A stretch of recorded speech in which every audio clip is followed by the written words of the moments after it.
సీతనైతే రావణుడు లంకకు తీసుకువెళ్లగలుగుతాడు కాని అక్కడికి వెళ్ళాక సీతాదేవి ఆహారం నిద్ర అన్నీ మానేసి రామనామాన్నే జపిస్తూ కూర్చుంటాది.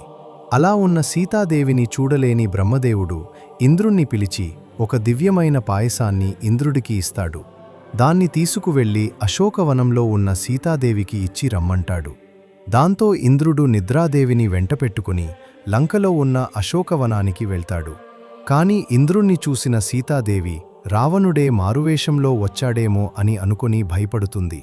ఇంద్రుడు నేను రావణుడు కాదు తల్లి అని అంతా చెప్పడానికి ప్రయత్నించిన సీతాదేవి వినుకోదు.